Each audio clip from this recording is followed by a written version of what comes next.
Queridos oyentes, antes de empezar, dejen un rápido hola en los comentarios y díganos desde dónde nos están escuchando. También, si tienen alguna sugerencia para mejorar el canal, por favor háganoslo saber. Ahora vamos con la historia. Me llamo Ethan Graves, tengo 48 años y esta es una historia sobre amor, traición y el precio de la dignidad. Hace 24 años me casé con la mujer con la que pensaba envejecer, Sophie. Era hermosa, ferozmente ambiciosa y tenía una risa contagiosa que hacía que todos a su alrededor sintieran que la vida era más ligera, más fácil. Cuando ella reía, era imposible no sonreír. Durante un tiempo fuimos oro puro. 2 años después tuvimos a nuestra hija, Clara, y durante un tiempo después de eso, sentimos que vivíamos el sueño. Pero en algún momento las cosas cambiaron. Sophie se volvió inquieta. Quería más libertad, más éxito, más vida, como ella decía. Mientras tanto, yo me mataba trabajando. Pasaba largas horas como jefe de proyecto en una empresa constructora de nivel medio. Nada glamuroso, pero pagaba las facturas, mantenía las luces encendidas y nos daba estabilidad. Me perdí cumpleaños. Cancelé vacaciones. Puse todo lo que tenía en construir una vida que creía que era para los tres. Entonces Sophie consiguió aquel gran ascenso en su agencia de marketing y algo cambió. Fue como si mirara a su alrededor y ya no reconociera la vida que habíamos construido. O quizá la vio y simplemente ya no la quería. Una noche nos sentamos a cenar. No estaba enfadada ni distante. Estaba quieta, como si ya hubiera hecho las paces con algo. A mitad de la cena dejó el tenedor y me miró a los ojos. No estoy feliz, Ethan, dijo. Hace tiempo que no lo estoy. Necesito reencontrarme a mí misma. No fue una pelea con gritos. No hubo una aventura que destapara ni acusaciones. Solo eso, tranquilo, clínico, como si lo hubiera ensayado 100 veces en su cabeza antes de decirlo en voz alta.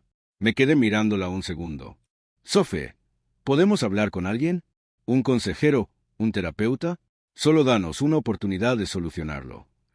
Ella negó con la cabeza. Lo siento, Ethan, ya tomé una decisión. En 6 meses los papeles estaban firmados. Ella se quedó con la casa. Yo me mudé a un apartamento pequeño a 2 pueblos de distancia.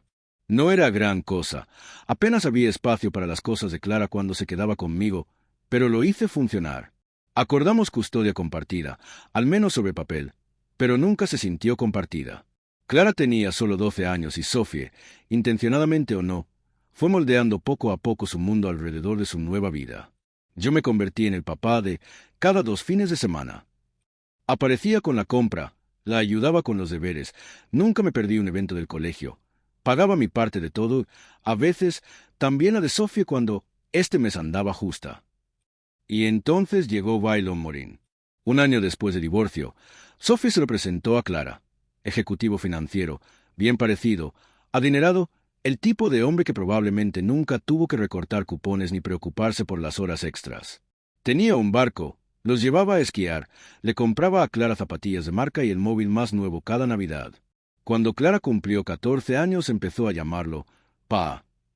Me dolió. Dios, cómo me dolió, pero me lo tragué. Sin escenas, sin discusiones. Solo intenté estar presente de las formas que podía. Le enseñé a conducir. Me senté en el asiento del copiloto mientras ella nerviosa recorría las calles del barrio. Escuchaba cuando hablaba de su pasión por las ciencias ambientales, la ayudé a investigar universidades, animé sus sueños. Y cuando llegó el momento, financié toda su universidad sin que tuviera que pedir ni un solo préstamo estudiantil. Sophie y Bailon nunca ofrecieron pagar un centavo, ni una sola vez, y yo nunca lo mencioné. Solo quería que Clara se sintiera segura, que supiera que, pase lo que pase, yo estaba ahí. No necesitaba aplausos. No necesitaba que mi nombre apareciera en los cheques ni en los discursos. Solo necesitaba que ella se sintiera apoyada.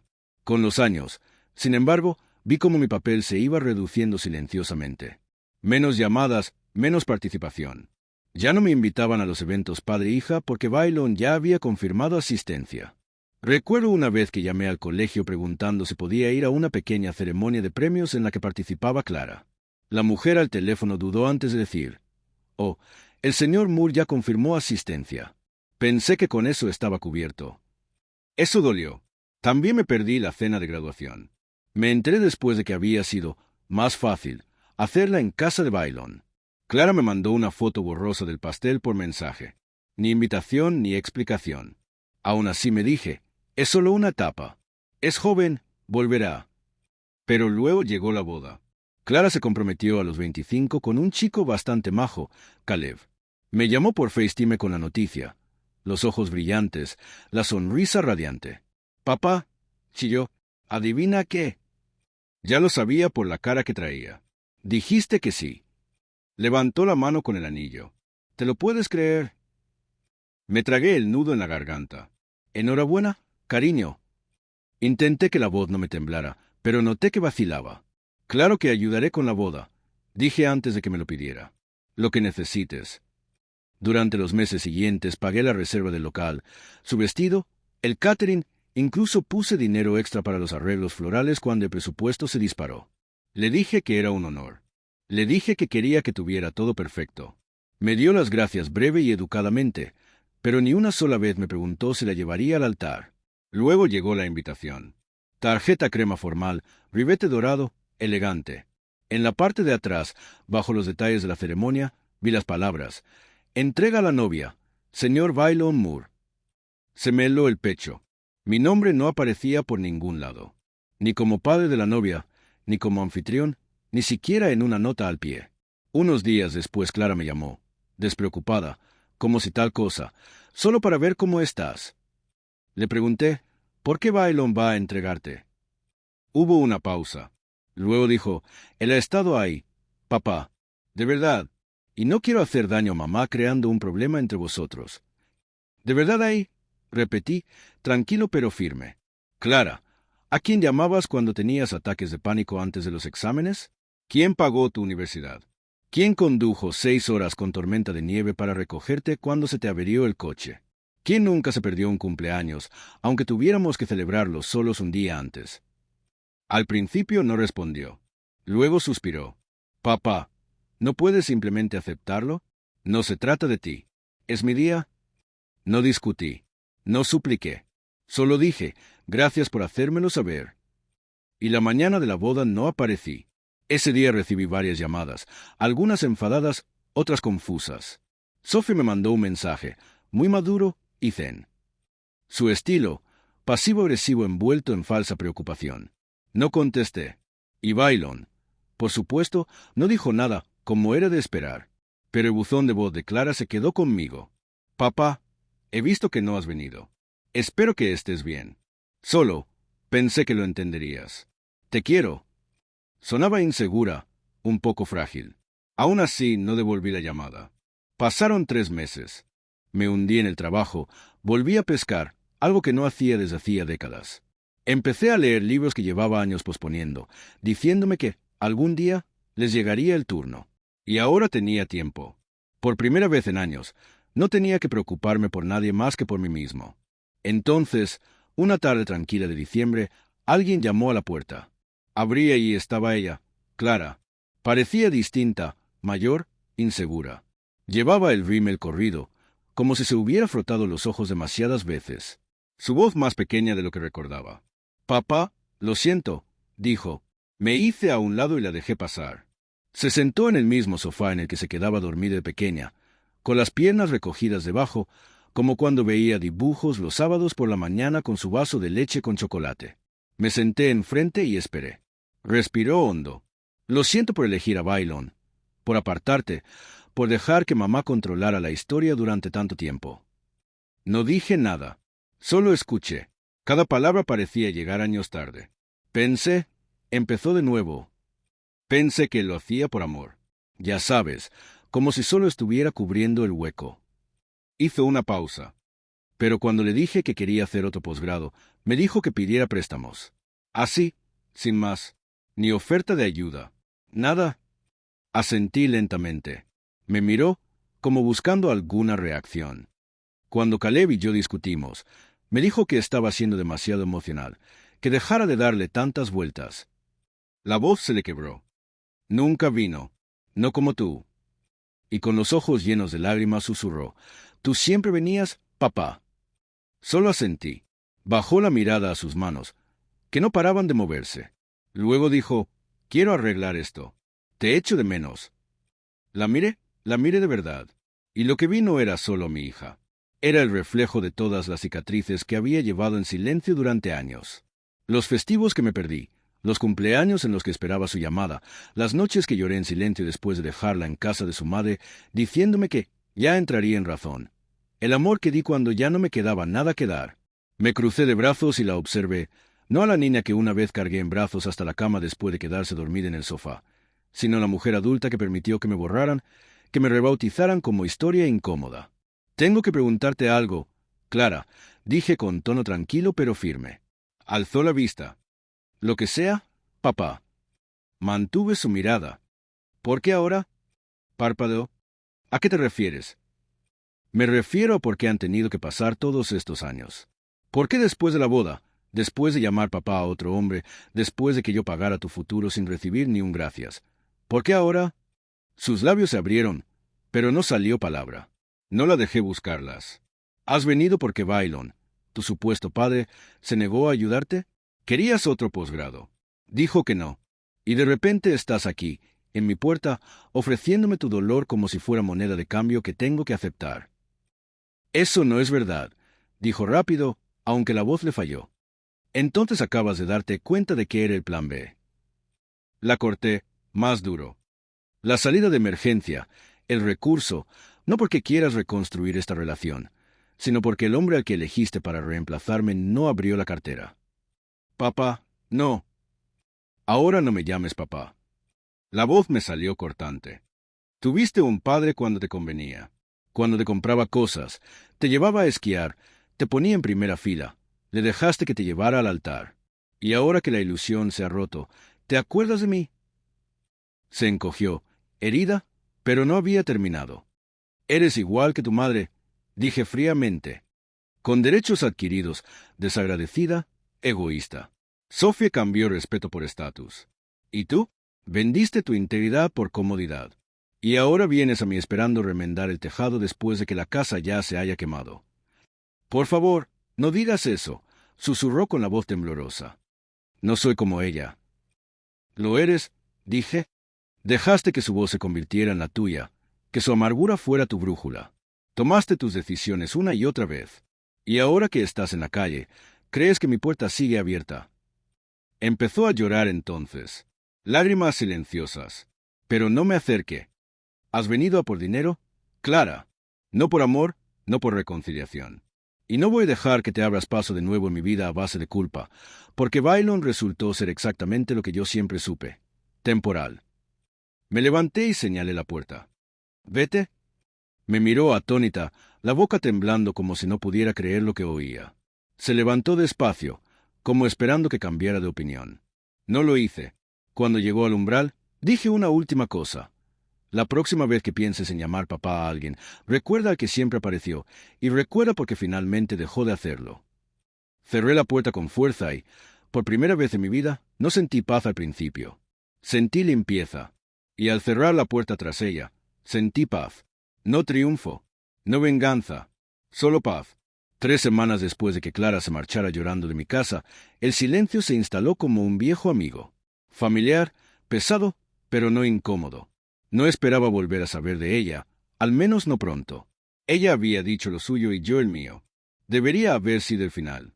Un corte limpio, tan limpio como esas cosas pueden llegar a ser. Pero el arrepentimiento no funciona con lógica. Se extiende como el humo, lento, asfixiante, imposible de ignorar.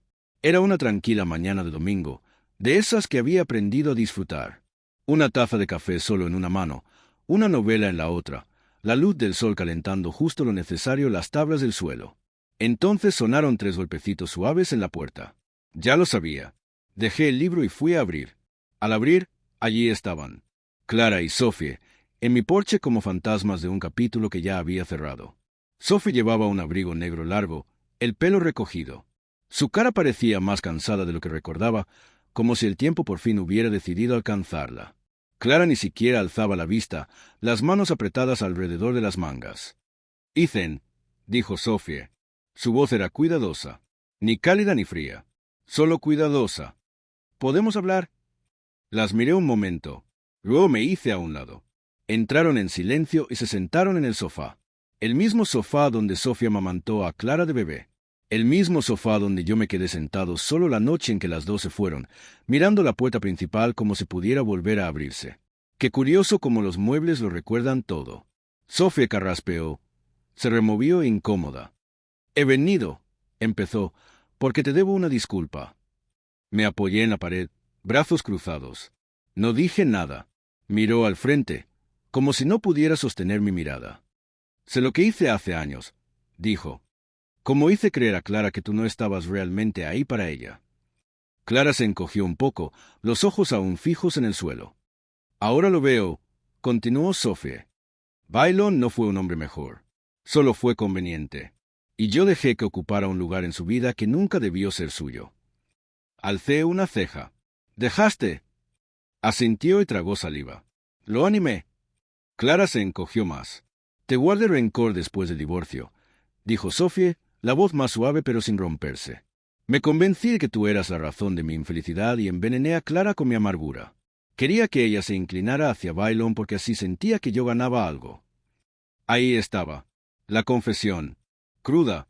Demasiado tarde. Dudó y luego dijo, te vi en la boda. No reaccioné. Estabas fuera del local, sentado en tu camioneta un buen rato. ¿Verdad? No dije nada. Solo di un sorbo al café. Bajó la mirada. Debería haber ido a hablar contigo entonces, dijo Sophie, la voz baja, el peso de algo enterrado hacía tiempo presionando cada palabra. Pero era demasiado orgullosa. Y ahora, después de ver cómo Bailon se aparta emocionalmente de Clara, ella por fin entiende quién estuvo realmente ahí todos esos años. La habitación quedó en silencio, demasiado silencio. Hasta el reloj de la pared parecía hacer tic-tac más suave, como si no quisiera interrumpir. Entonces habló Clara. «Papá», dijo con la voz apenas sostenida. «Lo siento». Dejé que la voz de mamá se convirtiera en la mía. Pensé que hacía lo correcto hasta que se detuvo, tragó saliva y continuó, hasta que me di cuenta de que el único hombre que nunca pidió nada a cambio era el que yo relegué al fondo. La miré de verdad. Tenía los ojos húmedos, la cara llena de sinceridad. Lo decía en serio, cada palabra, pero dentro de mí me sentía vacío. Ni enfadado ni reivindicado, solo acabado. Suspiré y dejé la taza en la mesita. ¿Saben cuál fue la parte más dura?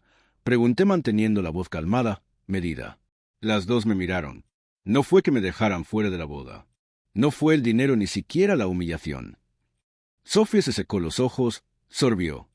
Ethan, sé que no podemos deshacerlo, pero quizá. Cállate, la corté suavemente. No podemos, y no deberíamos fingir lo contrario. Me giré hacia Clara. Tenía las manos apretadas en el regazo, temblando ligeramente. «Te quería», le dije, la voz suave pero decidida. «¿Lo oyes, pequeña?» Quería, y he aprendido a dejar de prenderme fuego para mantener calientes a los demás. Sus labios temblaron.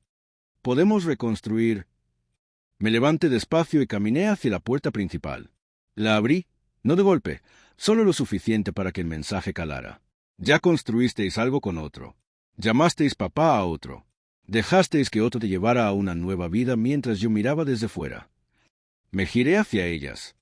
Creo que fue lo mejor. Me dio claridad sobre cuánto valgo. Sophie se puso de pie. «Por favor, Ethan, eres un buen hombre. Lo veo ahora, y odio haberte hecho sentir desechable». «No era desechable, Sophie», respondí en voz baja. «Solo pensasteis que sí». Las dos se quedaron en el umbral otra vez, esperando quizá un final distinto, pero yo ya había escrito el capítulo final.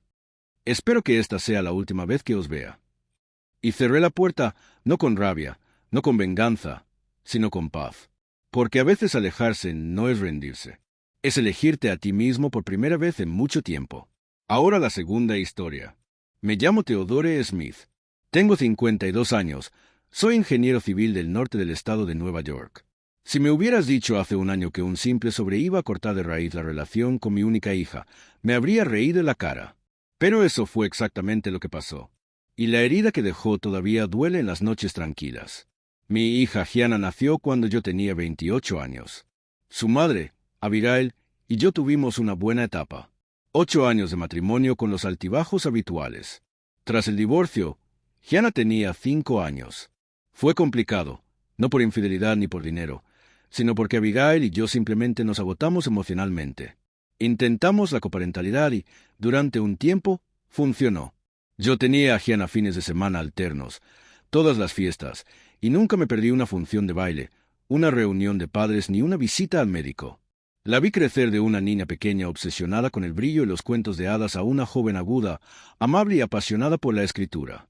Pagué su colegio privado, sus brackets, la universidad fuera del estado, aunque eso significara renunciar a vacaciones, comprar coches de segunda mano y aceptar proyectos extras solo para llegar a fin de mes. Abigail acabó casándose de nuevo con un hombre llamado Samuel. Al principio no pensé mucho en él. Era educado, el típico padrastro, seguro. Trabajaba en finanzas, entrenaba ligas infantiles, sonreía demasiado. A Gianna le caía bien. Con los años su relación creció, y yo lo respeté.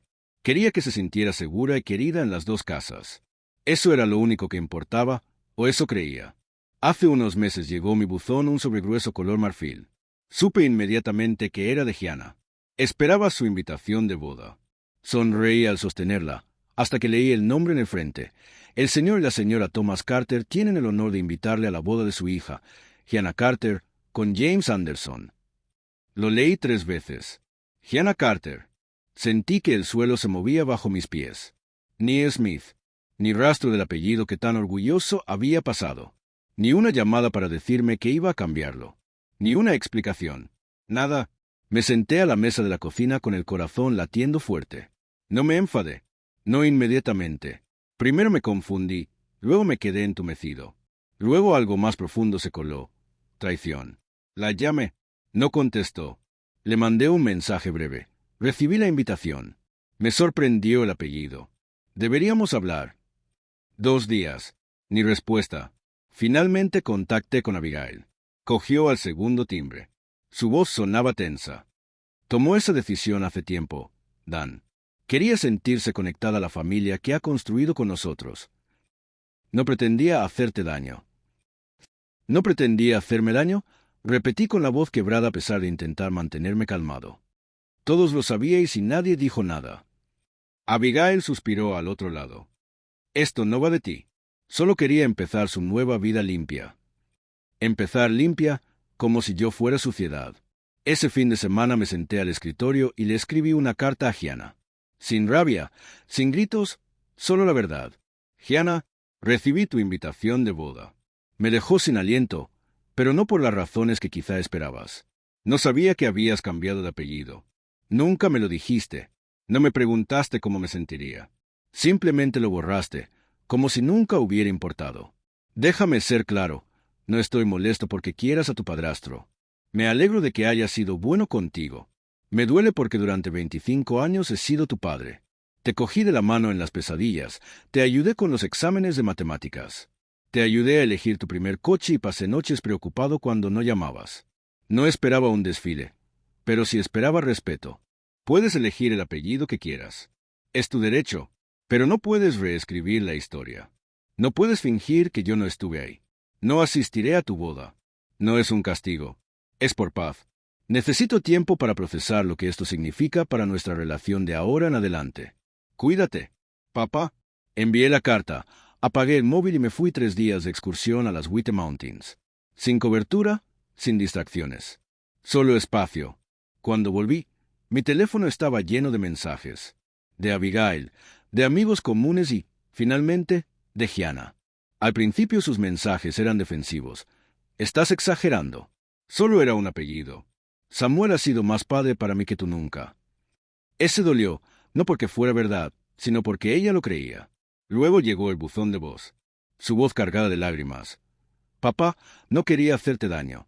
Solo intentaba que fuera más fácil con mamá y Samuel. No pensé que te importara tanto. Ahora me doy cuenta de lo que significaba ese apellido para ti. La cagué. Lo siento. Por favor, no me cortes de tu vida. Pero algo me había cambiado. Ya no era por el apellido. Era por el valor, por si mi papel en su vida había sido reconocido o descartado en cuanto dejó de ser conveniente. No contesté, no durante semanas. Su boda llegó y pasó. Yo pasé el día con mi hermano arreglando mi viejo barco. Tomamos cervezas, Contamos historias.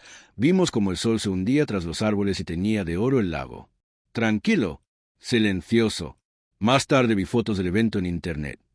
Ella sonriendo del brazo de Samuel, su ramo brillando bajo la suave luz del atardecer.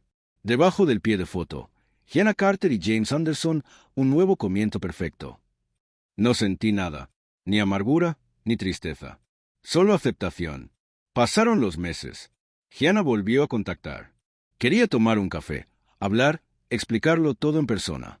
Pero para entonces yo ya había hecho las paces. Me negué a quedar, porque algunas decisiones tienen consecuencias. No como castigo, sino como realidad. Ya no sería su plan de respaldo. El padre invisible en segundo plano. Lloró, suplicó, pero no volví atrás. Y una amiga común me contó que Gianna está esperando su primer hijo. Últimamente ha estado revisando fotos antiguas, álbumes de bebé, recuerdos del colegio, vídeos de cumpleaños. Hace unas semanas volvió a escribirme. Hola, papá. ¿Todavía tienes la carta que me escribiste cuando me fui a la universidad? He estado pensando en ella. Me gustaría tener una copia, si te parece bien. Quizá empieza a recordar. Quizá el peso de las decisiones empieza a calar. Pero yo he seguido adelante. No por rabia, por amor propio. Luego, hace solo unas semanas, recibí una carta escrita a mano. Sin remitente, pero reconocí la letra al instante. Era de Gianna. Papá, no sé si alguna vez leerás esto o si siquiera querrás hacerlo. Estaba enfadada. Estaba a la defensiva. No me di cuenta de lo que estaba renunciando hasta que ya no estaba. Samuel nunca intentó reemplazarte. Eso lo hice yo. Pensé que se podía fundirme del todo. Se podía hacer mi mundo más sencillo. Las partes rotas de mi pasado dolerían menos. Pero en lugar de eso borré a la única persona que siempre estuvo ahí. No fuiste perfecto, pero estuviste presente, y ahora veo lo raro que es eso. Entiendo si has seguido adelante. Si fuera tú, probablemente también lo habría hecho. Solo quería que supieras que recuerdo. Recuerdo todo. Y te echo de menos. Con amor, Gianna. Miré esa carta mucho tiempo. No arregló nada. No borró el silencio, las decisiones, el daño. Pero era algo. Un principio, quizá, o un final. No estaba seguro. No contesté. No inmediatamente. En vez de eso, doblé la carta con cuidado y la guardé en la misma caja donde conservo sus fotos de bebé, sus dibujos de kindergarten, las tarjetas del Día del Padre hechas a mano con corazones torcidos y pegamento con purpurina. Ahí pertenece. Parte de nuestra historia, aunque las páginas ya hayan girado. Cuando camino por el sendero del lago cerca de casa, a veces me imagino que camina a mi lado, no la novia del vestido elegante, no la mujer que cambió de apellido, sino la niña pequeña con botas de agua, saltando a mi lado, cogiéndome la mano, preguntando con ojos muy abiertos. Papá, ¿crees que los patos pueden ser mascotas? Y yo me reía, me bajaba la gorra contra la llovizna y decía, solo si prometes enseñarles modales. Dejo que esa versión de ella se quede conmigo. Es más fácil de perdonar. Quizá un día, si de verdad quiere volver a conocerme, no solo sentirse menos culpable, estaré aquí, no esperando, simplemente viviendo. Porque he aprendido que a veces ser padre significa aferrarse, y a veces significa soltar con gracia. Los apellidos pueden cambiarse. Las invitaciones pueden reescribirse. Pero la historia, la verdadera historia, es inamovible. Vive en rodillas raspadas, llamadas nocturnas y en la forma silenciosa en que un niño se apoya en tu hombro cuando se siente seguro. Y aunque Gianna algún día le enseñe a su hijo a escribir Whitmore, recordará quién le enseñó primero a escribir su nombre. Eso es suficiente. Queridos oyentes, por favor compartan sus opiniones en la sección de comentarios y no olviden dar like, compartir y suscribirse.